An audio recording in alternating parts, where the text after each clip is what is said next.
পুঁজিবাজারে বিনিয়োগকারীদের আস্থা ফেরাতে প্রাণপণ চেষ্টা। নতুন আইপিও আনছে বিএসইসি। বাড়তি সুবিধা দিয়ে হলেও ভালো কোম্পানি আনার পরামর্শ আইসিবির। 2.5 বছর পর বেনাপোল বন্দর দিয়ে ভারত থেকে চাল আমদানি শুরু। প্রথমে 3 চালানে আসছে 310 মেট্রিক টন। বাজারে প্রভাব পড়ার আশা। আবারও নাব্য সংকটে রাবনাবাদ চ্যানেল। কয়লাবাহী বড় জাহাজ ভিড়তে না পারায় বিপাকে পায়রা তাপবিদ্যুৎ কেন্দ্র। ড্রেজিংয়ে মন্ত্রণালয়ের সিদ্ধান্তের অপেক্ষায় কর্তৃপক্ষ। ফাস্টফুডে আসক্তি ডেকে আনছে ভয়াবহ বিপদ।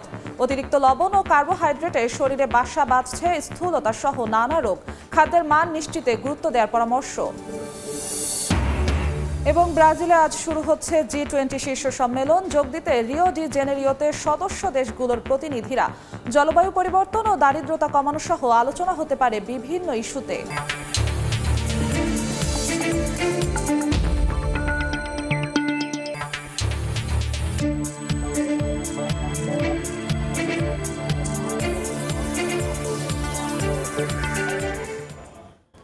দেখছিলেন শিরোনাম। আমন্ত্রণ জানাচ্ছি দেশ ও দেশের বাইরের অর্থ বাণিজ্যের নানা খবর নিয়ে আমাদের নিয়মিত আয়োজন এ সময়ের বাণিজ্যে। আপনাদের সঙ্গে আছি আমি জিন্নাতারা জশোয়া। শুরুতেই জুলাই আগস্ট হত্যার বিচারের খবর। জুলাই আগস্ট গণহত্যা মামলায় আন্তর্জাতিক অপরাধ ট্রাইব্যুনালে আনা হয়েছে আওয়ামী লীগ সরকারের সাবেক 9 মন্ত্রী, প্রতিমন্ত্রী সহ 13 আসামিকে। এই মুহূর্তে ট্রাইব্যুনালে আছেন রিপোর্টার আফজাল হোসেন। সরাসরি যাচ্ছি তার কাছে। ট্রাইব্যুনালে আজকে 14 জনকে আনার কথা ছিল। এর মধ্যে একজন, শুধুমাত্র ডক্টর আব্দুর রাজ্জাক, আওয়ামী লীগের প্রেসিডিয়াম সদস্য, তিনি অসুস্থ, তাকে আনা হয়নি। বাকি 13 জনকে আনা হয়েছে।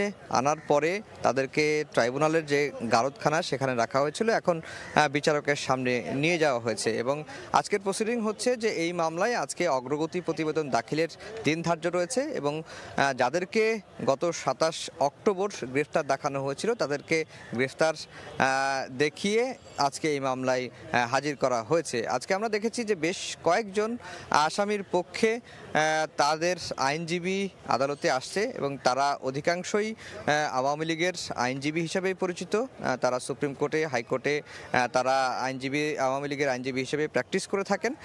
তারা এসেছেন এবং আমরা যতটুকু জানতে পেরেছি যে গোলাম দস্তগীর গাজী, সালমান এফ রহমান, জুনায়েদ আহমেদ পলক, তাদের পক্ষে আইনজীবী আজকে দাঁড়াবেন এবং আজকে হয়তো তাদের খুব একটা শুনানি করার সুযোগ নাও থাকতে পারে। কারণ হচ্ছে যেহেতু আজকে প্রথম দিন, প্রথমবারের মতো এই জুলাই আগস্টের যে গণহত্যা, সেই গণহত্যায় ভিভিআইপি আসামিদেরকে আজকে প্রথমবারের মতো আন্তর্জাতিক অপরাধ ট্রাইব্যুনালে হাজির করা হয়েছে।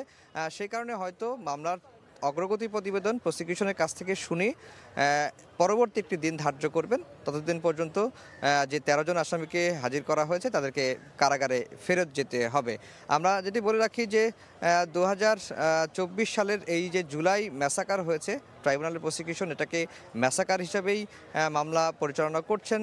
এই জুলাই আগস্টের যে আন্দোলনে প্রায় 1500 ছাত্র জনতা শহীদ হয়েছেন এবং 20,000-এর মতো ছাত্র জনতা কিন্তু আহত হয়েছেন, অনেকেই পঙ্গুত্ব বরণ করেছেন। এবং ট্রাইব্যুনালের প্রসিকিউশন বলছেন যে যারা এই হত্যার নির্দেশ দিয়েছেন, নির্বিচারে যারা মাঠ প্রশাসনের থেকে গুলি চালিয়েছেন এবং আওয়ামী লীগের অঙ্গ সহযোগী সংগঠনকে ক্যাডার বাহিনী হিসেবে ছাত্রদের যে আন্দোলন, সেই আন্দোলন দমন করার জন্য রাস্তায় নামিয়েছিলেন, তাদেরকে প্রত্যেককেই কিন্তু আইনের আওতায় আনা হবে এবং তাদেরকে ন্যায় বিচার করা হবে। এবং আন্তর্জাতিক অপরাধ ট্রাইব্যুনাল এর মান নিয়ে যেন কেউ প্রশ্ন তুলতে না পারে, সেজন্য আসামিপক্ষ সব ধরনের আইনি সুযোগ সুবিধা পাবেন, যেন দেশে এবং দেশের বাইরে এই ট্রাইব্যুনালের বিচার নিয়ে কেউ প্রশ্ন তুলতে না পারে।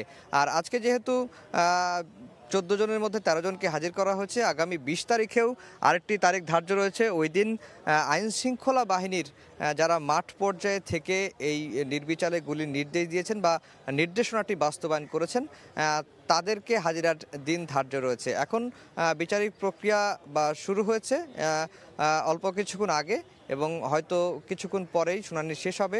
শুনানি শেষ হলে আমরা বলতে পারবো যে আজকে দিনে যে জুলাই আগস্টের বিচারে এই যে 13 জন আসামিকে হাজির করা হলো তাদের বিষয়ে কি আদেশ দিলেন আন্তর্জাতিক অপরাধ ট্রাইব্যুনাল। তো এই ছিল ট্রাইব্যুনাল থেকে আমার কাছে সবশেষ খবর। আন্তর্জাতিক অপরাধ ট্রাইব্যুনাল থেকে সরাসরি যুক্ত হয়েছিলেন সহকর্মী আফজাল হোসেন। এবার যাচ্ছি অর্থ বাণিজ্যের খবরে। বহুজাতিক কোম্পানি ও সরকারি প্রতিষ্ঠানগুলো তালিকাভুক্ত হলে পুঁজি বাজারে নতুন বিনিয়োগকারীদের অংশগ্রহণে তারল্য সংকট কমবে, সেই সঙ্গে স্থিতিশীলতাও ফিরবে বলে প্রত্যাশা বিনিয়োগকারী ও বাজার সংশ্লিষ্টদের। নিয়ন্ত্রক সংস্থা বিএসইসি জানিয়েছে নতুন আইপিও আনার কাজ চলছে। পুঁজিবাজারে অর্থের যোগানদাতা প্রতিষ্ঠান আইসিবি বলছে বাড়তি সুবিধা দিয়ে হলেও ভালো কোম্পানি আনার কোনো বিকল্প নেই। বিস্তারিত মহির মারুফের প্রতিবেদনে।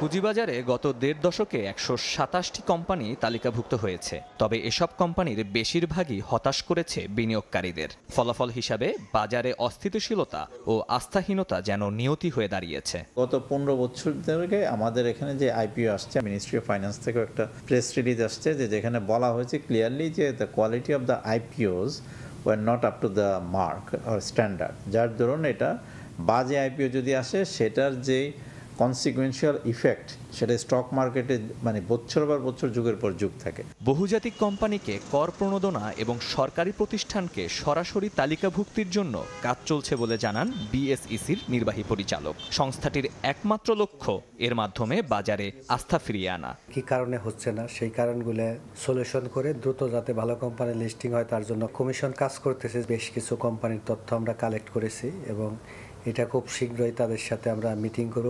বাংলাদেশে ব্যবসা করছে এমন অনেক বহুজাতিক প্রতিষ্ঠানে এশিয়ার অন্যান্য দেশে তালিকাভুক্ত, অথচ তারা ঢাকার বাজারে লিস্টেড হতে আগ্রহী না। তাদের সঙ্গে আলোচনা করার পরামর্শ দিয়েছেন আইসিবির চেয়ারম্যান। আমার 17টা আইপিও দরকার নাই, আমার দরকার 2-3টা ভালো কোম্পানি। বহুত কোম্পানি আছে মাল্টিন্যাশনাল কোম্পানি, তারা আসে নাই, তাদেরকেও সিরিয়াসলি কেউ বলে নাই। আমি মনে করি তাদেরকে যদি কিছু প্রণোদনাও দিতে হয় দেওয়া হোক, তবুও লং রানে ভালো হবে। ভালো কোম্পানিকে তালিকাভুক্তির পাশাপাশি বাজার ব্যবস্থাপনায় এক্সচেঞ্জ হাউসগুলোকে স্বাধীনতা দেয়া এবং নিয়ন্ত্রক সংস্থাকে বাজারে সরাসরি হস্তক্ষেপ না করার পরামর্শ ডিএসসির। মার্কেট ফান্ডামেন্টালস অনুযায়ী কাজ করবে পুঁজিবাজার, সেটা যেমন জরুরি, আবার মার্কেট অতিরিক্ত আতঙ্কিত না হয়ে যায় বা অতিরিক্ত ওভারহিটেড না হয়ে যায়। দুইটা বিষয়ে মার্কেটে যারা আমরা বিভিন্ন সংস্থা আছে তাদের নজর রাখতে হয়। রেগুলেটরকে সেখানে ইনভলভ না করাটাই শ্রেয়। 2009 সালে গ্রামীণফোন এবং 2020 সালে রবির পর ভালো কোম্পানি বাজারে অন্তর্ভুক্ত হয়নি বললেই চলে। অর্থনীতির আকার বাড়ার সাথে সাথে ভালো কোম্পানি তালিকাভুক্ত না হওয়া বিগত সরকারের ব্যর্থতা বলে মনে করেন বাজার সংশ্লিষ্টরা। মহির মারুফ, সময় সংবাদ, ঢাকা। দর্শক, আজ আমরা আলোচনা করব পুঁজিবাজারে নতুন প্রতিষ্ঠানের তালিকাভুক্তি নিয়ে। আমাদের সঙ্গে ভার্চুয়ালি যুক্ত হয়েছেন ঢাকা বিশ্ববিদ্যালয়ের অ্যাকাউন্টিং অ্যান্ড ইনফরমেশন সিস্টেমস ডিপার্টমেন্টের সহযোগী অধ্যাপক আলামিন। স্যার, আপনাকে স্বাগত। আপনাকে ধন্যবাদ। আমরা আমাদের সহকর্মীর প্রতিবেদনে দেখছিলাম যে পুঁজিবাজারে ভালো কোম্পানি, দেশীয় বা বহুজাতিক কোম্পানিগুলো আসছে না। সেক্ষেত্রে স্টক এক্সচেঞ্জ বা নিয়ন্ত্রক সংস্থা যারা আছে তাদের এক্ষেত্রে ভালো কোম্পানিগুলো পুঁজিবাজারে তালিকাভুক্ত করার ক্ষেত্রে কি কি করণীয় এবং কি কি চ্যালেঞ্জ থাকে সাধারণত জানতে চাচ্ছি। আপনাকে আবার ধন্যবাদ এবং যারা শুনছেন, আসলে আমরা দীর্ঘদিন ধরে পুঁজিবাজারের যে সমস্যা দেখছি তার অন্যতম কারণ হচ্ছে যে ভালো শেয়ারের তালিকাভুক্তি।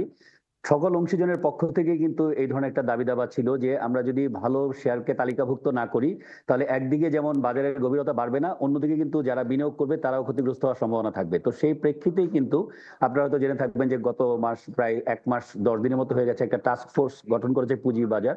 তো সেই টাস্ক ফোর্সের কিন্তু প্রায়োরিটি লিস্টের মধ্যে একটা অন্যতম কাজ হচ্ছে যে আমরা যেই তালিকাভুক্তি করি সেই ক্ষেত্রে প্রিভিয়াসলি যেই সমস্যাগুলো হতো সেই সমস্যাগুলোকে দূর করে আমরা কিভাবে সামনে ভালো একটা অবস্থানে যেতে পারি। তো প্রধান যে সমস্যাগুলো ছিল আগে সেটা হচ্ছে যে আপনার দুর্বল মানহীন কোম্পানি, যেসব কোম্পানির আসলে ফান্ডামেন্টালি এত ভালো না বা এইসব কোম্পানিকে তারা ইন্টেনশনালি বিভিন্ন ধরনের প্লেসমেন্ট দিয়ে বিভিন্ন অ্যালোকেশনের মাধ্যমে বিভিন্ন লোকজনকে মানে শেয়ারটার প্রাইসিং করতেই বা কারসাজি করতেই শেয়ারগুলোকে আনা হতো, কিন্তু সত্যিকার অর্থে একটা ট্রুলি ভালো কোম্পানি যারা প্রফিট ভালো জেনারেট করে, ডিভিডেন্ড ভালো দেয়, সেই ধরনের কোম্পানিগুলোকে আকৃষ্ট করতে ব্যর্থ হয়েছে। তার পেছনে অন্যতম কারণ হচ্ছে যে তারা যে একটা বড় ধরনের প্লেসমেন্ট দিয়ে থাকে, ভালো কোম্পানি আসতে চাইলে কিন্তু তারা চায় শুরুতেই তাদের শেয়ারের যাতে যথার্থ ভ্যালুয়েশনটা থাকে। যে আসবে, যে ফান্ড রেজ করবে, তার প্রথমত তার কোম্পানির যে সত্যিকার ইন্ট্রিনসিক ভ্যালু, সেই ভ্যালু যদি সে না পায় সে কিন্তু বাজারে আসতে আগ্রহ হয় না। তো তখন যখন তাদেরকে বড় একটা অংশ বিভিন্ন জনকে দিতে হতো, সেই কারণে কিন্তু তারা সত্যিকারের ভালো কোম্পানিগুলো আসার পেছনে একটা মানে অনাগ্রহ ছিল। অন্যদিকে আবার ব্যাংকিং খাত থেকে তারা চাইলেই যত সহজে লোন পায় পুঁজিবাজার থেকে যখন ইকুইটি সংগ্রহ করতে যায় তখন কিন্তু তাদের দেখা যায় অনেকগুলো প্রসেস অতিক্রম করতে হয়। তো সেই জন্য আমরা মনে করি ভালো তালিকাভুক্ত কোম্পানি আনতে গেলে প্রথমেই সুশাসন নিশ্চিত করতে হবে, নাম্বার 1। তারপর আমাদের যে কাজটা করতে হবে যে ফাইন্যান্সিয়াল স্টেটমেন্ট যেটা আমরা দিই সেটার আর্নিংস কোয়ালিটি যাতে যথার্থ থাকে, কারণ আমরা অনেক সময় ফাইন্যান্সিয়াল স্টেটমেন্ট ফেব্রিকেটেড তৈরি করি, মানে ডিজায়ার অফ দ্য পার্টি, যারা আনতে চায় তাদের ইচ্ছা মতো করি। এবং বিভিন্ন কোম্পানির ক্ষেত্রে যেই অ্যালোকেশনের যে ব্যবস্থাগুলো আমরা দেখি, প্লেসমেন্ট যেটাকে আমরা বলি, তো সেই অ্যালোকেশনগুলোকে আমরা অবশ্যই যাতে যৌক্তিকভাবে যদি দেওয়ার প্রয়োজন থাকে, যেটা লক ইন থাকবে লম্বা সময়, তাহলে সেটা চিন্তা করা যায়। কিন্তু এই কিছুদিনের মধ্যে আনা হলো, সেই শেয়ারগুলো তারা বিক্রি করে চলে গেল, কোম্পানির গ্রোথ প্রসপেক্ট কিছুই দেখলো না, এই ধরনের কিছু আমরা করব না। বা আমরা চিন্তা করছি যে ধরনের কোম্পানি আসলে সত্যিকার অর্থে বাজারের গভীরতাটাও বাড়বে এবং আমাদের যারা বাজারে বিনিয়োগকারী তাদেরও ক্ষতি হবে না। কিন্তু আমরা যে কোনো কারণেই হোক সত্যিকার ভাবেই আমরা বড় বড় প্রতিষ্ঠানের সাথে বিসেককে বসতে দেখেছি, তাদেরকে কথা বলতে দেখেছি, তারা আবার যে ধরনের ট্যাক্স সুবিধাগুলো পায়, যে লিস্টেড এবং নন লিস্টেডের একটা ট্যাক্স গ্যাপ তারা ডিমান্ড করে, ট্যাক্স ডিমান্ড করার পাশাপাশি তারা আরো একটা বিষয়কে তারা চিন্তা করে থাকে যে ট্যাক্সের পাশাপাশি আমরা হয়তো যে একটা ভালো ফেয়ার ভ্যালু পাই কিনা। তো আমাদের দেশে যে বুক বিল্ডিং পদ্ধতিটা আছে, যে বুক বিল্ডিং এর পদ্ধতির মাধ্যমে হয়তো ভালো ভালো শেয়ারকে নিয়ে আসার একটা মানে স্কিম হিসাবে ছিল, বাট ওই বুক বিল্ডিং এও দেখা যায় যে যারা এলিজিবল ইনভেস্টর তারা যে প্রাইস বিডিংটা করে সেটা আপ টু দ্যাট মার্ক না। তার মানে আমাদের যে এক্সিস্টিং ব্যবস্থাতে যে সমস্যাগুলো আছে, এইসব সমস্যার কারণেই কিন্তু ভালো কোম্পানিগুলো আসতে আগ্রহ হারিয়েছে। তো এখন এদেরকে আনতে গেলে সেই সমস্যাগুলোকে দূর করতে হবে। তো সেই সমস্যাগুলো দূর করার জন্য আপনি টাস্ক ফোর্সের কথা বললেন, আমরা জানি আপনিও সেই টাস্ক ফোর্সের একজন সদস্য। তো আপনারা তো সংস্কার কার্যক্রম করছেন, সেক্ষেত্রে আপনাদের কোন কোন জায়গাগুলোতে বেশি চ্যালেঞ্জের মুখে পড়তে হচ্ছে বা ব্যালেন্স কিভাবে করতে হচ্ছে? দেখুন, আসলে আমরা যে কাজগুলো করছি তাতে খুব একটা চ্যালেঞ্জ এই কারণে দেখছি না, কারণ আমরা কিন্তু শুধুমাত্র পলিসি রিকমেন্ড করব যে গুড গভর্নেন্সের জন্য এবং বাজার গভীরতার জন্য এবং সাধারণ বিনিয়োগকারী বান্ধব বাজারের জন্য যা করণীয় আমরা কিন্তু রিকমেন্ড করব। তো রিকমেন্ডেশনের পার্টে কিন্তু আসলে চ্যালেঞ্জ বেশি না, চ্যালেঞ্জ হচ্ছে বাস্তবায়নের ক্ষেত্রে। তো আমরা সেই ক্ষেত্রে অনেকগুলো বিষয়কে মাথায় রেখে আমরা সবগুলো এক্সিস্টিং সিস্টেমকে তো আমূলভাবে পরিবর্তন করা যাবে না, বাট এর মধ্যে সুশাসন নিশ্চিত করা যাবে। যেমন ধরেন আগে এমপ্লয়ীদেরকে একটা কোটা বরাদ্দ দেওয়া হতো, দেখা যেত সেটা আসলে এমপ্লয়ীকে না দিয়ে অন্য কেউ হয়তো নিয়ে নিত, এমপ্লয়ীর জন্য 15% বরাদ্দ রাখতো টোটাল, তারপরে আবার বাকি 85% যেটা আছে সেটাকে আবার বিভিন্ন ক্যাটাগরিতে ভাগ করা হতো। তাহলে আমরা এখানে কিন্তু যথার্থভাবে যাদেরকে দেওয়ার বিষয় থাকে সেটা সঠিকভাবে তারাই পাচ্ছে কিনা এবং সেটা হচ্ছে কিনা সেই বিষয়গুলো কমপ্লাই করলেও কিন্তু অনেক কিছু ঠিক হয়ে যায়। কিন্তু আমরা দেখছি যে অনেক কিছুই কাগজে কলমে আমরা একরকম রাখা হতো, তার বাইরে অনেক কিছু অ্যালোকেটেড হতো। যেমন ধরেন এনআরবি যেটা আছে, মানে নন রেসিডেন্ট বাংলাদেশি যে কোটা আছে, এখান থেকে বাইরে থেকে রেমিটেন্স আসার পর এখানে বিনিয়োগ হওয়ার কথা, বাট কিছু কিছু স্ক্রিপ্টে অভিযোগ আছে যে লোকালি তারা এখানে ওই কোটাটাকে ব্যবহার করেছে। তার মানে আমরা যেই এক্সিস্টিং সিস্টেম আছে তার মধ্যেই যে অনিয়মগুলো ছিল সেটাকে প্রথমত আমরা নিয়মে আনবো এবং ন্যায্যতা যাচ করার জন্য যা যা প্রয়োজন সেই ধরনের ইনসার্ট করবো আমরা। তো সেই জন্য কিন্তু আমরা সকল অংশীজনের সাথে কথা বলছি, এটার সাথে সংশ্লিষ্ট যারা ধরেন অ্যাসেট ম্যানেজমেন্ট কোম্পানি বলেন অথবা ডিএসসি বলেন বা সিএসসি এবং অন্যান্য যারা ডিবিএ, প্রত্যেকের সাথে কিন্তু আমরা কথা বলে তাদের যে মতামতগুলো আছে সেগুলোকে আমরা নিচ্ছি। পাশাপাশি আমরা নিজেরাও এক্সিস্টিং ব্যবস্থার কি মানে অনিয়মগুলো হয়েছিল কি কারণে সেই রুট কজগুলো ফাইন্ড আউট করছি। তো সেই মিলে আমাদের যেহেতু মাত্র 1 মাসের চেয়ে একটু বেশি সময় হয়েছে, এই কাজগুলো আমরা কন্টিনিউয়াসলি করে যাচ্ছি।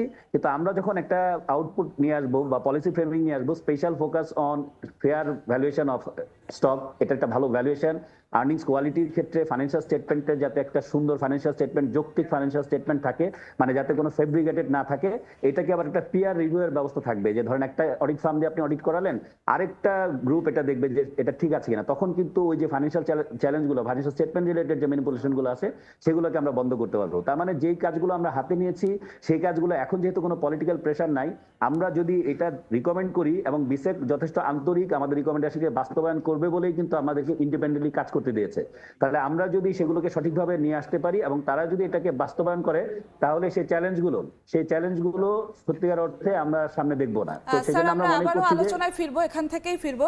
আমরা এই মুহূর্তে ঢাকার পুঁজিবাজারের অবস্থা কি আছে সেই আপডেটটা একটু জেনে আসার চেষ্টা করব।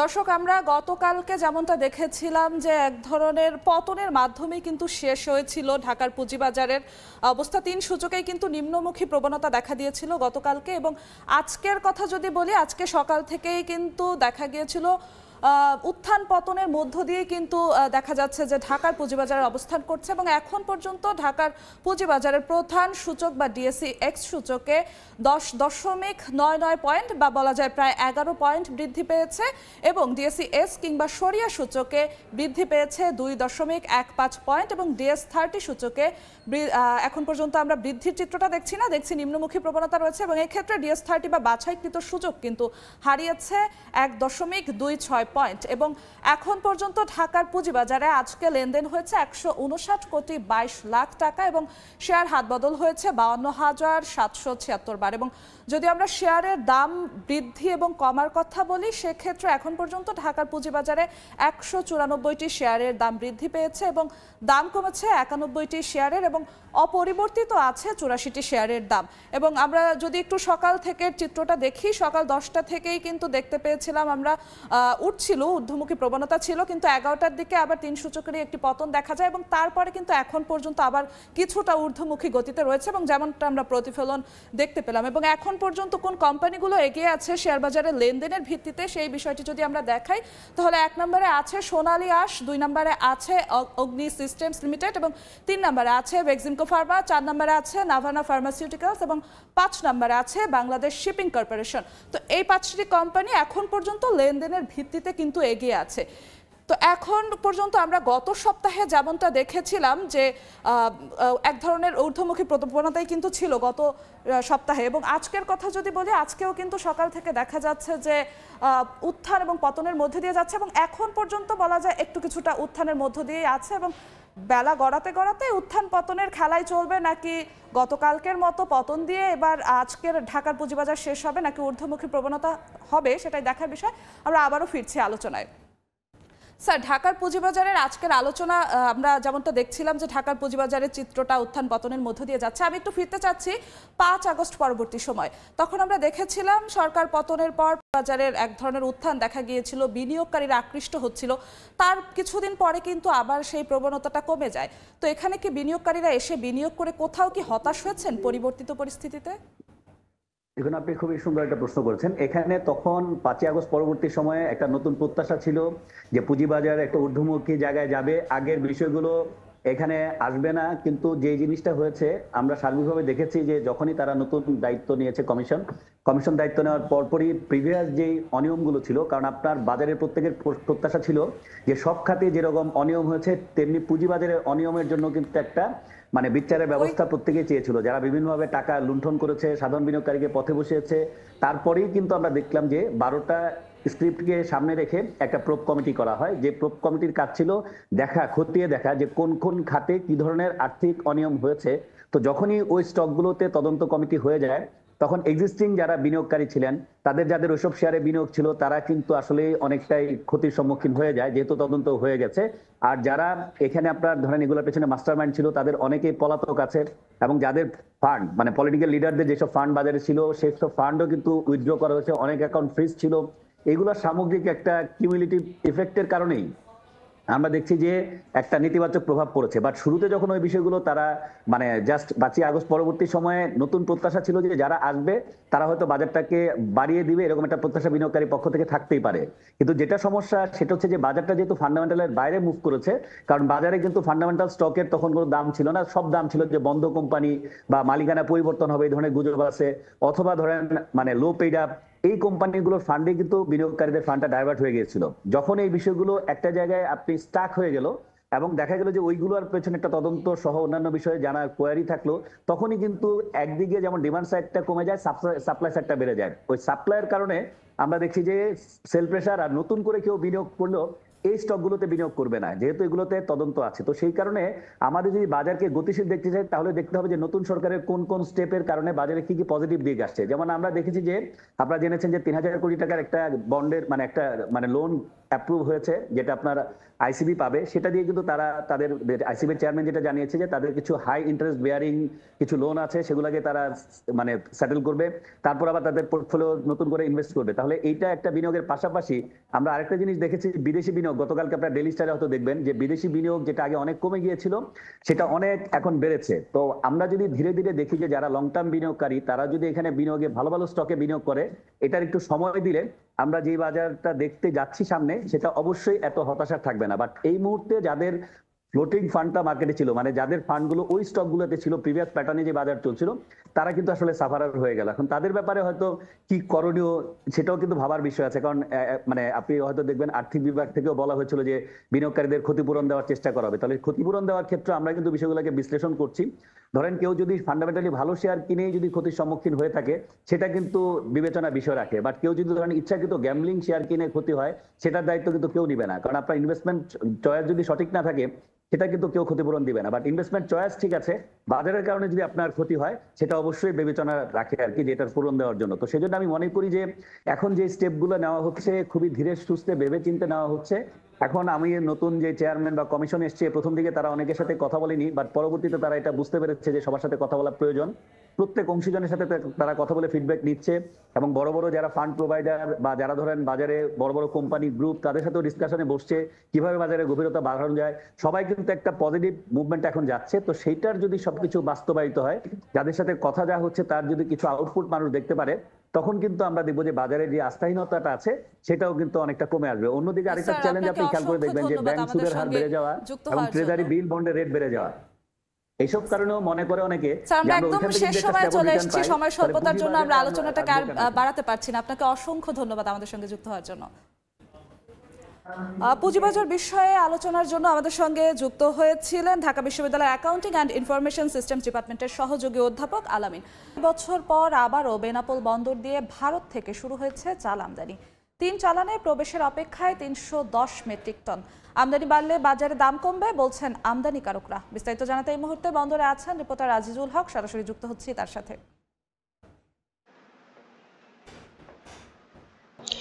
দেশের 17 কোটি জনসংখ্যার জন্য প্রতি বছরে চালের চাহিদা রয়েছে প্রায় 3 কোটি 60 লাখ মেট্রিক টনের মতো। আর এই চালের চাহিদার বিপরীতে গত বছরে আমরা দেখতে পেয়েছি দেশে চাল উৎপাদন হয়েছিল 4 কোটি 13 লাখ মেট্রিক টন।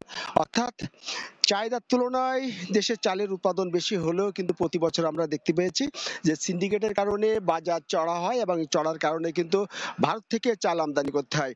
তবে আমদানি বাণিজ্যের ক্ষেত্রে নানান প্রতিবন্ধকতা, অর্থাৎ ভারত অংশে যে শুল্ক বৃদ্ধি এবং বাংলাদেশে আমদানি শুল্ক বেশি থাকায় কিন্তু আমরা দেখতে পেয়েছি গত 2.5 বছর ধরে কিন্তু এই বেনাপোল স্থল বন্দর দিয়ে ভারত থেকে চাল আমদানি বন্ধ ছিল। ফলে দেশে চালের বাজার পরিস্থিতি উত্তপ্ত হয়, কিন্তু সরকারকে নানান বিতর্কের মধ্যে পড়তে হয়।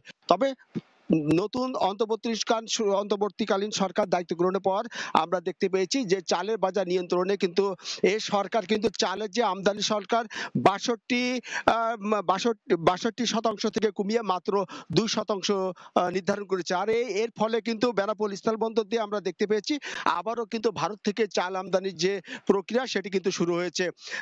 আজ 3 জন আমদানিকারক বেনাপোল বন্দর দিয়ে ভারত থেকে 310 মেট্রিক টন চাল আমদানির প্রস্তুতি গ্রহণ করেছেন এবং আজ সকালে কিন্তু এই চাল বেনাপোল বন্দরে প্রবেশ করবে। আমরা বেনাপোল বন্দরে এসে দেখতে পেয়েছি যারা আমদানিকারক তারা চালের ট্রাক গ্রহণের জন্য কিন্তু বেনাপোল বন্দরে অপেক্ষা করছেন।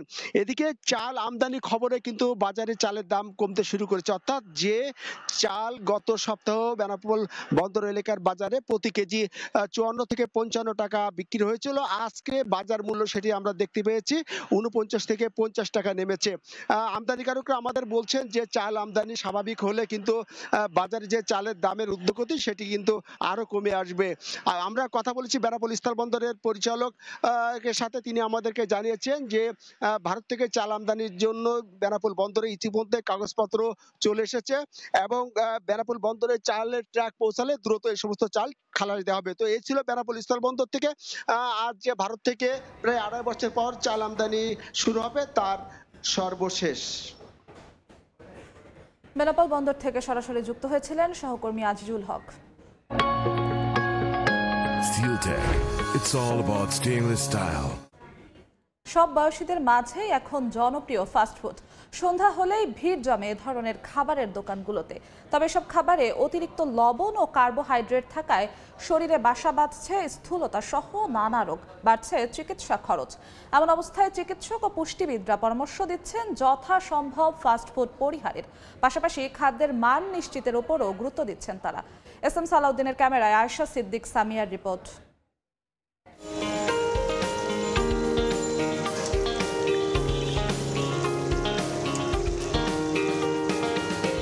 মোহাম্মদপুরের বাবর রোড। ব্যস্ত এই সড়কটির পাশে দেখা মেলে মুখরোচক খাবারের অনেকগুলো দোকানের। কাবাব, পাস্তা সহ নানা ফাস্টফুড আইটেমে ভরপুর প্রতিটি দোকান। কমতি নেই ক্রেতারও। শুধু এই সড়কেই নয়, রাজধানীর বিভিন্ন সড়কে এ ধরনের দোকানের দেখা মেলে নানা বাহারি খাবার ও বিভিন্ন বয়সের ভোজন রসিকদের। চেঞ্জিং এর জন্য মাঝে মধ্যে একটু ভাজা পোড়া খাওয়া হয় আর কি। বন্ধু বান্ধব, ভাই বেড়াদের নিয়ে মনে চায় যে একটু বাইরে খেয়ে আসি, সেই জন্য। বাসায় যখন সন্ধ্যায় কোনো খাবার খাই আসলে ওরকম ভালো লাগে না। এখানে চাপটা খুব ফেমাস, আমি শুনছি, টেস্ট করলাম, ভালো। কিন্তু এ ধরনের ফাস্টফুডে রয়েছে স্বাস্থ্যের জন্য ক্ষতিকর নানা উপাদান। ফাস্টফুডটা আসলে যে ইনগ্রেডিয়েন্টসগুলো দিয়ে তৈরি করা হয় ন্যাচারালি হলো এই ইনগ্রেডিয়েন্টসগুলো আমাদের শরীরের জন্য সবসময় ভালো না। কনফিডেন্ট লেভেল কমে যাওয়া এবং দেখবেন যে একটা সময় তারা খুব ঝিমতেছে, এনার্জি পায় না তারা। হ্যাঁ, এটা হলো ফাস্টফুডগুলোর হলো সাইড ইফেক্ট। তারে বক্তব্য জানেন অনেকেই, কিন্তু মানেন কজন? আমাদের শিডিউলে ঠিক থাকে না অনেক সময়, যার জন্য হাতের কাছে যাই পাওয়া যায় মোটামুটি ওটা দেখি। প্রাইজের ভিতরে ভাজা পোড়া যে আইটেমটা খুব ভালো মানের পাওয়া যায়। 2022 সালে প্রকাশিত গ্লোবাল নিউট্রিশন রিপোর্টের এক সমীক্ষায় দেখা গেছে বাংলাদেশের জনসংখ্যার প্রায় 17% প্রাপ্তবয়স্কই অতিরিক্ত ওজন ও স্থূলতার সমস্যায় ভুগছেন, যেখানে 1980 সালে প্রাপ্তবয়স্কদের মধ্যে এ হার ছিল 7% ও শিশুদের মধ্যে 3%। খাদ্যাভ্যাসের এই পরিবর্তনের কারণে অসংক্রামক রোগ বেড়েছে 60%। এতে বাড়ছে চিকিৎসা খরচও। তাই ঘরোয়া ও দেশীয় খাবারকে প্রাধান্য দেওয়ার পরামর্শ দেন এই জনস্বাস্থ্য বিশেষজ্ঞ। সরকারিভাবে যদি ফাস্ট ফুডের মানটাকে কঠোরভাবে নিয়ন্ত্রণের পদক্ষেপ নেওয়া হয়, যেন অতিরিক্ত চর্বি, ক্ষতিকর চর্বি দেওয়া না হয়, বা ফ্রাই করা ভাজার সময় সেটির জন্য মান ঠিক রাখা হয়, এই দুয়ের সমন্বয়ে কিন্তু আমরা নিয়ন্ত্রণের দিকে যেতে পারব। সারি সারি সাজানো এসব ফাস্টফুডের দোকানগুলো আকৃষ্ট করে প্রায় সবাইকে। কেউ বাধ্য হয়ে, কেউ বা বন্ধুদের আড্ডার অংশ হিসাবে গ্রহণ করে এসব খাবার। তবে এতে শরীরে বাসা বাঁধতে পারে নানান রোগ ব্যাধি। বিশেষজ্ঞদের মতে জনসচেতনতা বৃদ্ধির পাশাপাশি দরকার নিয়মিত তদারকিরও।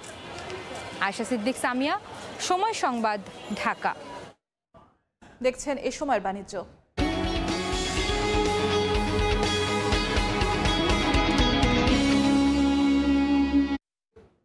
ক্যাপিটাল ড্রেজিং এর 6 মাসের মধ্যেই রাবনাবাদ চ্যানেলে দেখা দিয়েছে নাব্য সংকট। এ কারণে পায়রা তাপবিদ্যুৎ কেন্দ্রের জন্য বড় কয়লাবাহী কোনো জাহাজ জেটিতে ভিড়তে পারছে না। ফলে হালকা জাহাজ দিয়ে কয়লা খালাস করায় বেড়েছে বিদ্যুৎ উৎপাদন খরচ। আর মেইনটেন্যান্স ড্রেজিং এর জন্য মন্ত্রণালয়ের সিদ্ধান্তের অপেক্ষায় আছে পায়রা বন্দর কর্তৃপক্ষ। মোহাম্মদ মনির হোসেন বাদলের পাঠানো তথ্য ও সুজন দামের ছবি নিয়ে রিপোর্ট।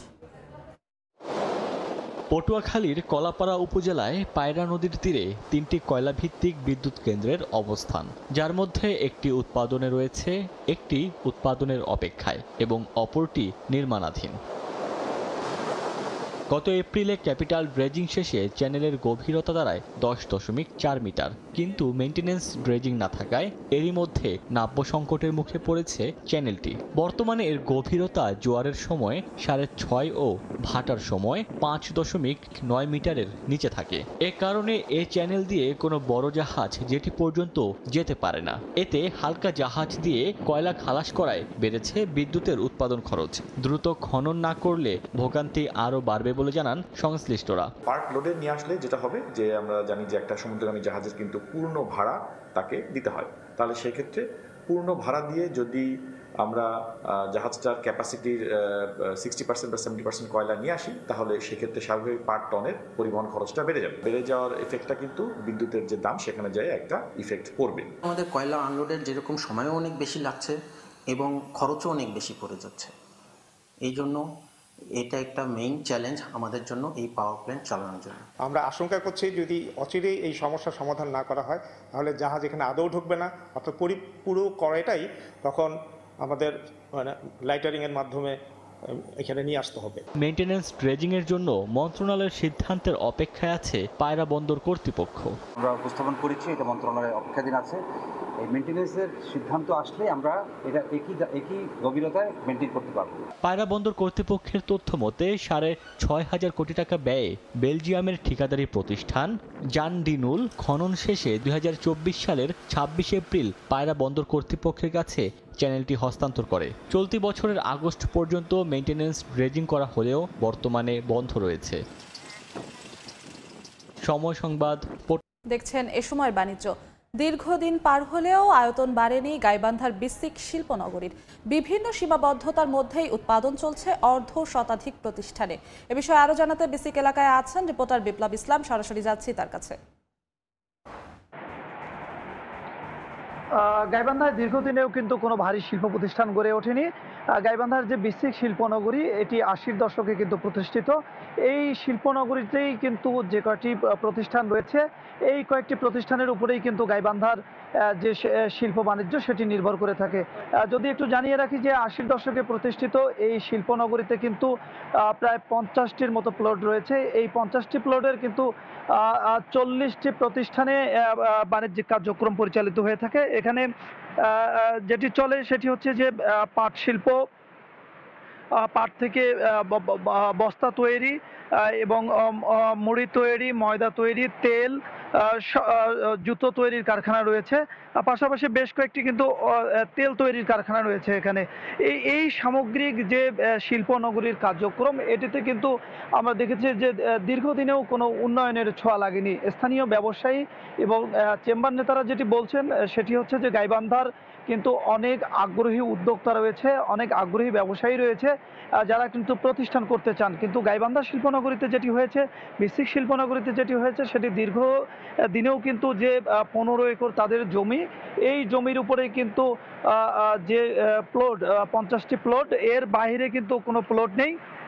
যে কারণে কিন্তু ব্যবসায়ীরা বা শিল্প উদ্যোক্তা যারা আছেন এবং নতুন উদ্যোক্তারা যারা আছেন তারা কিন্তু চাইলেও শিল্প প্রতিষ্ঠান করার মতো কোনো জায়গা তারা পান না। যে কারণে কিন্তু তারা নতুন প্রতিষ্ঠান করতে চাইলেও কিন্তু তারা সেটি পাচ্ছেন না। তারা যেটি বলছেন যে দীর্ঘদিনেও তারা গাইবান্ধার যে জনপ্রতিনিধি রয়েছেন, গাইবান্ধার যে প্রশাসনিক কর্মকর্তা রয়েছেন তাদের কাছে তারা দীর্ঘদিন থেকে আবেদন করে আসছেন যে এই বিসিক শিল্পনগরীটাকে কিভাবে উন্নত করা যায়, কিভাবে এর জায়গা সম্প্রসারণ করা যায়। কেননা জায়গা সম্প্রসারণ না করার কারণেই কিন্তু নতুন প্রতিষ্ঠান গড়ে তোলা সম্ভব হচ্ছে না। গাইবান্ধা জেলার উপর দিয়ে কিন্তু রংপুর বিভাগীয় শহরে গ্যাস গিয়েছে, গ্যাসের লাইন সঞ্চালন গ্যাস গিয়েছে, কিন্তু গাইবান্ধায় কিন্তু গ্যাস সংযোগ নেই। যে কারণেও কিন্তু এই শিল্পনগরীটিতে গ্যাস নির্ভর বা উন্নত কোনো শিল্প বাণিজ্য কারখানাও গড়ে তোলা যাচ্ছে না বলে কিন্তু এই এলাকার যারা ব্যবসায়ী তারা বলছেন। তারা যেটি বলছেন যে এই শিল্পনগরীটিকে বর্ধিত করে এর জায়গা সম্প্রসারণ যদি করা যায় তাহলে কিন্তু এই এলাকায় স্বল্প দামে কিন্তু মজুরি পাওয়া যায়, স্বল্প মূল্যে কিন্তু পণ্য পাওয়া যায়। যে কারণে কিন্তু শিল্প কারখানা গড়ার মতো এখানে পর্যাপ্ত জায়গা পাওয়া যায় বলে তারা জানিয়েছেন। এই ছিল গাইবান্ধার বিসিক শিল্পনগরীর সর্বশেষ খবর। গাইবান্ধা থেকে সরাসরি যুক্ত হয়েছিলেন সহকর্মী বিপ্লব ইসলাম। দেখছেন এ সময়ের বাণিজ্য। অনলাইন ও অফলাইনে আয়কর রিটার্ন জমা দেওয়ার সময় ১ মাস বাড়িয়ে ৩১ ডিসেম্বর পর্যন্ত বৃদ্ধি করেছে জাতীয় রাজস্ব বোর্ড এনবিআর। রোববার বিকেলের সংবাদ বিজ্ঞপ্তিতে সংস্থাটি জানায় বিভিন্ন পেশার করদাতাদের অনুরোধে এ সিদ্ধান্ত নেওয়া হয়েছে। এরই মধ্যে ৪.৫ লাখ করদাতা অনলাইনে ই রিটার্ন দাখিল করেছেন। চলতি বছর ঢাকা, গাজীপুর ও নারায়ণগঞ্জ সিটি কর্পোরেশন এলাকার সরকারি বেসরকারি চাকরিজীবীদের অনলাইনে রিটার্ন দাখিল বাধ্যতামূলক করা হয়েছে।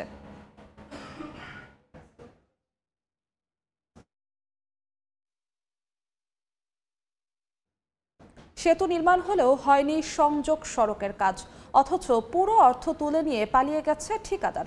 এতে ভোগান্তিতে পড়েছেন পিরোজপুরের নাজিরপুর উপজেলার ২০টি গ্রামের কয়েক হাজার মানুষ। তবে শিগগিরই প্রকল্পের কাজ সম্পন্ন করার আশ্বাস স্থানীয় সরকার প্রকৌশল বিভাগের। জিয়াউল হকের পাঠানো তথ্য ও ছবি নিয়ে রিপোর্ট। বাঁশের সাঁকো দিয়ে পাকা সেতুতে ওঠানামা করছেন এলাকাবাসী। পাকা সেতু নির্মাণ করা হলেও হয়নি সংযোগ সড়ক। পিরোজপুরের নাজিরপুর উপজেলার চাঁদকাঠি নদীর ওপর ৬৬ মিটার দীর্ঘ নাওটানা পাকুড়িয়া সেতুটির নির্মাণ কাজ শুরু হয় ২০২০ সালের ২৩ মার্চ। প্রকল্পের সময়সীমা ছিল ২০২২ সালের ৩১ ডিসেম্বর পর্যন্ত। ঠিকাদারি প্রতিষ্ঠান সিমরান মায়ান ট্রেড ইন্টারন্যাশনাল ধীর গতিতে মূল সেতুর কাজ প্রায় শেষ করলেও সংযোগ সড়ক নির্মাণ না করেই তুলে নেয় পুরো টাকা। এরপরই পালিয়ে যায় ঠিকাদার। এতে ভোগান্তিতে পড়েছেন ২০টি গ্রামের কয়েক হাজার মানুষ। ১৭তে পাস হয়েছে, 18তে কাজ হবে, 19-এ মানে ছেড়ে দেবে, কিন্তু সেইটা তো আজকেও হচ্ছে না। 30টা গ্রাম আছে আমাকে এপারও ওপার সংযোগ আছে, চলাচলে খুব কষ্ট হইতেছে। বাচ্চা কাছে স্কুলে আসে, বৃষ্টির এখান থেকে যে অবস্থা, বাচ্চারা পড়ে টরে গেলে তো অনেক বিপদ। তবে শীঘ্রই প্রকল্পের কাজ সম্পূর্ণ করার আশ্বাস স্থানীয় সরকার প্রকৌশল বিভাগের। ওনাকে 5 তারিখের পর থেকে ওনার সাথে আমরা যোগাযোগ করতে পারতেছি না, এবং আমরা চেষ্টা করতেছি ওনার সাথে দ্রুত যোগাযোগ করার, যাতে ওনার কোনো প্রতিনিধি দিয়ে আমাদের এই অ্যাপ্রোচের কাজটি উনি সমাপ্ত করে দেয়। আমরা খুব দ্রুত সম্ভব এই অ্যাপ্রোচের কাজটি আমরা সমাপ্ত করব।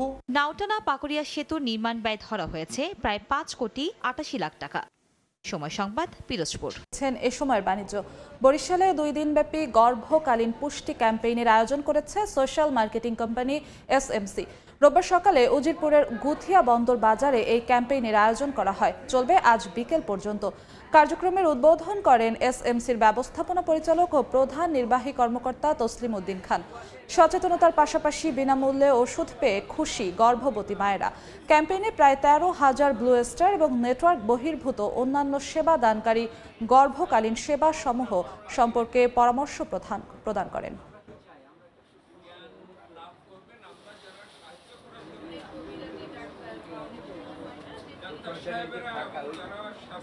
আয়রন, ক্যালসিয়াম, ভিটামিন কিভাবে খেতে হবে, তারপর বাচ্চা সুস্থ রাখার জন্য কি কি খাওয়ার দরকার, এভরিথিং সবকিছু স্যারেরা বলে দিচ্ছে। এখানে যে কার্যক্রম আমার খুব ভালো লেগেছে, আর এই যে এখানে আমরা এসে ফুল কেয়ার হরমোন এই ট্যাবলেটগুলো পেয়েছি, আমাদের আমি বা আমার গর্ভের যে শিশু সে খুব ভালো থাকবে। ANC সার্ভিস অর্থাৎ প্রসব পূর্ব সেবা গত 4 বছরে বাংলাদেশে কমে গেছে। এটা অত্যন্ত দুশ্চিন্তার বিষয়। আমরা চাচ্ছি এই ক্যাম্পেইনের মাধ্যমে যাতে সমস্ত প্রেগনেন্ট মাদের মধ্যে তাদের অ্যাওয়ারনেস গ্রো করে এবং তারা এই সেবাটা নেয়। হরলিক্স ব্রেইন গেমস অলিম্পিয়াডের চূড়ান্ত পর্ব অনুষ্ঠিত হয়েছে। প্রতিযোগিতায় বিজয়ীদের হাতে 3 লাখ টাকা বৃত্তি তুলে দিয়েছে ইউনিলিভার কনজিউমার কেয়ার কর্তৃপক্ষ। শনিবার ঢাকায় অনুষ্ঠিত এই চূড়ান্ত প্রতিযোগিতায় অংশ নেয় মোট 100 জন। চূড়ান্ত পর্বে আয়মান সাদিকের কাছ থেকে বাস্তবিক পরামর্শ পেয়েছে প্রতিযোগিতায় অংশ নেয়া শিক্ষার্থীরা। অনুষ্ঠান আয়োজক প্রতিষ্ঠান ইউনিলিভার কনজিউমার কেয়ারের মার্কেটিং ডিরেক্টর চৌধুরী হাসান মাজহার বলেন, ব্রেইন গেমস অলিম্পিয়াড প্ল্যাটফর্ম নতুন প্রজন্মের মানসিক বিকাশের চর্চা বাড়াতে সহায়ক হবে।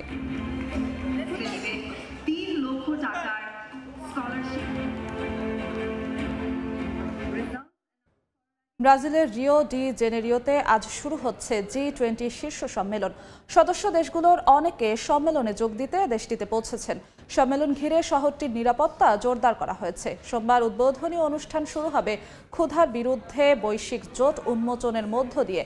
এই উদ্যোগের মূল কাজ হবে বিশ্বব্যাপী অনাহারীদের সংখ্যা হ্রাসের জন্য তহবিল সংগ্রহ করা। এছাড়াও 2 দিনব্যাপী সম্মেলনে জলবায়ু পরিবর্তন সহ নানা ইস্যুতে আলোচনা করবেন শক্তিশালী দেশগুলোর নেতারা।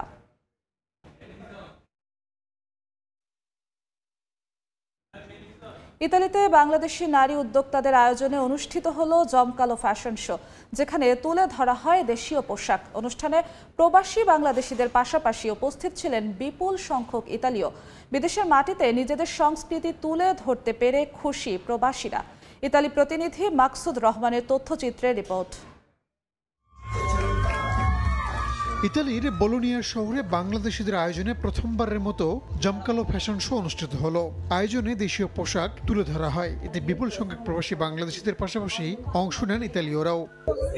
serata moda in Monira Sheikh, moda Bangladesh, very nice, it's wonderful abbigliamento Bangladesh. Fashion show Bologna এর পৃষ্ঠপোষকতায় অনুষ্ঠিত আয়োজনে অংশগ্রহণ করেন ইতালীয় ইউরোপের প্রবাসী বাংলাদেশি নারী উদ্যোক্তারা। বিশ্ব ফ্যাশনের রাজধানী খ্যাত ইতালিতে বাংলাদেশিদের এমন আয়োজনে খুশি প্রবাসীরা। চেষ্টা করেছি কিছু করার জন্য, আপনারা এসেছেন, আমি অনেক খুশি হয়েছি। এইভাবে যখন নারীরা একটা কিছু করে এবং বাকি নারীরা যখন তাকে সাপোর্ট করে, এটা কিন্তু অনেক বড় একটা ব্যাপার আমাদের বাঙালি কমিউনিটির জন্য। বোলোনিয়া উইকের পক্ষ থেকে যে আয়োজন করা হয়েছে, সত্যি আমরা বোলোনিয়াবাসী হিসেবে গর্বিত। ইতালির শিক্ষানগরী ও বিশ্বের প্রথম বিশ্ববিদ্যালয় স্থাপনকারী শহর হিসেবে পরিচিত বোলোনিয়া শহরটিতে প্রায় 12,000 বাংলাদেশি প্রবাসীর বসবাস। সময় সংবাদ, ইতালি। এ পর্যায়ে শীর্ষ সংবাদগুলো জানিয়ে দিচ্ছি আরেকবার। পুঁজিবাজারে বিনিয়োগকারীদের আস্থা ফেরাতে প্রাণপণ চেষ্টা। নতুন IPO আনছে BSEC। বাড়তি সুবিধা দিয়ে হলেও ভালো কোম্পানি আনার পরামর্শ ICBর। 2.5 বছর পর বেনাপোল বন্দর দিয়ে ভারত থেকে চাল আমদানি শুরু। প্রথম 3 চালানে আসছে 310 মেট্রিক টন। বাজারে প্রভাব পড়ার আশা। এবং আবারও নাব্য সংকটে রাবনাবাদ চ্যানেল। কয়লাবাহী বড় জাহাজ ভিড়তে না পারায় বিপাকে পায়রা তাপবিদ্যুৎ কেন্দ্র। ড্রেজিংয়ে মন্ত্রণালয়ের সিদ্ধান্তের অপেক্ষায় কর্তৃপক্ষ।